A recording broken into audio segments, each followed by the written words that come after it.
নমস্কার বন্ধুরা, কেমন আছেন সবাই? দ্য গ্রিন নেচারের পক্ষ থেকে আপনাদেরকে সকলকে আরও একবার স্বাগত জানাই।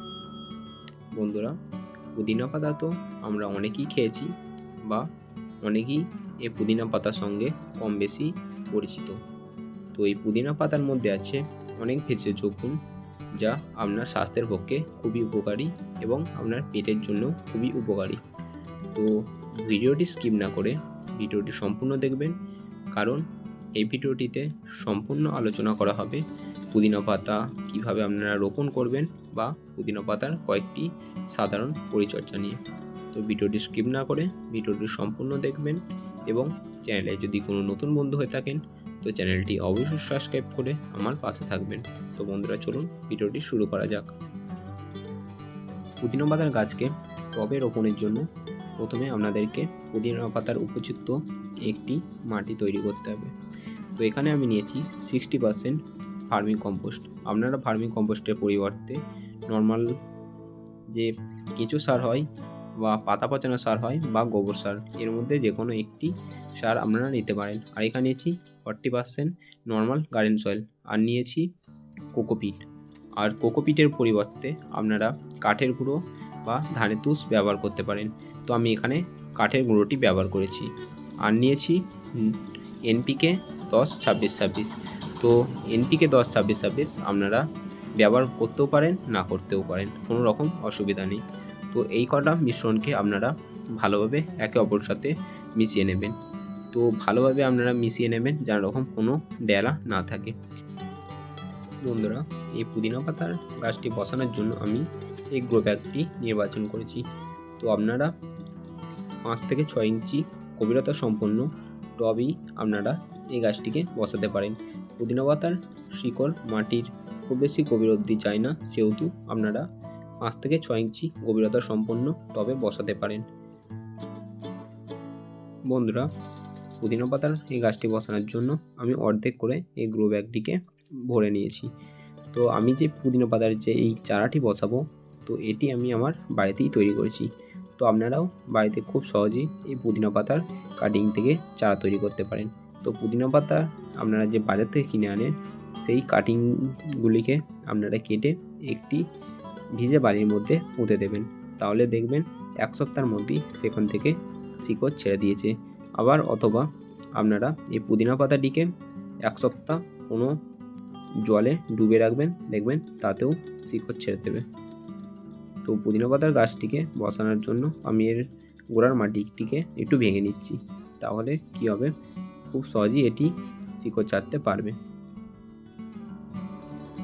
তো আমি ভালোভাবে ভেঙে নিচ্ছি, যেহেতু গোড়ার মাটিটি একটু শক্ত হয়ে গিয়েছে।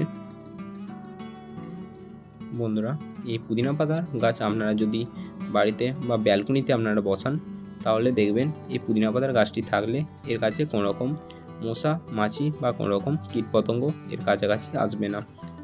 এর পুদিনা পাতার পাতায় দেখবেন এক ধরনের গন্ধ আছে, সে কারণেই এর কাছে কোনো রকম কীটপতঙ্গ আসে না। বন্ধুরা, এই পুদিনা পাতা যদি আপনারা নিয়মিত খান, তাহলে আপনার পেট পরিষ্কার রাখতে সাহায্য করবে এই পুদিনা পাতা, এবং রক্ত পরিষ্কার রাখতেও সাহায্য করে এবং হজমেও বৃদ্ধি করে। তো পুদিনা পাতার আরও নানা রকম কাজ আছে, তো সম্পূর্ণ ভিডিওটিতে আলোচনা করা যাচ্ছে না, যেহেতু ভিডিওটি বড় হয়ে যাবে। তো পুদিনা পাতার গাছটি আমি বসিয়ে নিয়েছি, তো ভালো করে এবার জল দিয়ে দিলাম। তো পুদিনা পাতার গাছে একটু জল বেশিই লাগে। বন্ধুরা, চলুন জেনে নিই এবার পুদিনা পাতার কয়েকটি পরিচর্যা নিয়ে। তো পুদিনা পাতার গাছটি বসানোর পর আপনারা 15 থেকে 20 দিন অন্তর আপনারা মাস্টার কেক ফার্টিলাইজার বা সরিষার খোল পচানোর জল আপনারা দিয়ে যাবেন। তাহলেই দেখবেন আপনার গাছের পাতাগুলি সবুজ হয়ে যাবে এবং গাছটি আরও ঝাঁকড়া হতে শুরু করবে। বন্ধুরা, চলুন দ্বিতীয় পরিচর্যাটিতে আসা যাক। পুদিনা পাতা গাছকে এরকম সতেজ ও সুন্দর করে রাখার জন্য আপনাকে পুদিনা পাতা গাছের গোড়াটিকে স্যাঁতস্যাঁতে করে রাখতে হবে। পুদিনা পাতা গাছে জল খুবই প্রয়োজনীয়, সেহেতু পুদিনা পাতার গাছের গোড়াটিকে আপনারা স্যাঁতস্যাঁতে করে রাখতে পারেন এবং আপনারা খেয়াল রাখবেন যেন প্রয়োজনের বেশি যেন জল গাছের গোড়ায় না দেওয়া হয়ে যায়, তাহলে আপনার গাছটি মরে যেতেও পারে। বন্ধুরা, তৃতীয় পরিচর্যাটি হলো পুদিনা পাতার গাছে যখন আপনারা দেখবেন পোকামাকড় আসতে শুরু করেছে, তখন আপনারা নিম তেল বা যে কোনো রকম ফাঙ্গিসাইড গাছে স্প্রে করবেন। তো সেই ফাঙ্গিসাইডটি দেওয়ার ফলে দেখবেন আপনার গাছে আর কোনো রকম পোকামাকড় আসবে না। তো আপনারা এই ফাঙ্গিসাইড দেওয়ার পর 1 সপ্তাহ গাছ থেকে কোনো রকম পাতা তুলবেন না। আবার 1 সপ্তাহ পর হয়ে গেলে আপনারা পুনরায় গাছটি থেকে পাতা তুলতে পারেন। বন্ধুরা, এই পুদিনা পাতার গাছকে আপনারা ডাইরেক্ট সানলাইটে রাখবেন না। আবার একদম ছায়াযুক্ত স্থানেও পুদিনা পাতার গাছকে রাখা চলবে না। কমপক্ষে 3 থেকে 4 ঘন্টা রোদ পুদিনা পাতার গাছের জন্য যথেষ্ট।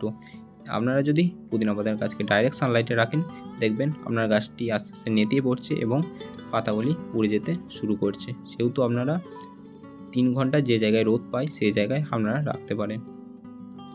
বন্ধুরা, পুদিনা পাতাকে আপনারা দ্রুত ঝাঁকড়া করার জন্য আপনারা মাঝে মধ্যে এই পুদিনা পাতার ডগ থেকে কেটে নেবেন। তাহলে আপনার পুদিনা পাতা খাওয়াও হবে এবং আপনার গাছটি ঝাঁকড়া হয়ে উঠবে। তো আমি যেভাবে বললাম সেই পরিচর্যাগুলি যদি আপনারা করেন, তাহলে আপনাদের গাছ দেখবেন দ্রুত ঝাঁকড়া হবে এবং খুবই সুন্দর, সতেজ ও সুন্দর হয়ে উঠবে। তো বন্ধুরা, ভিডিওটি আমি এখানেই শেষ করছি।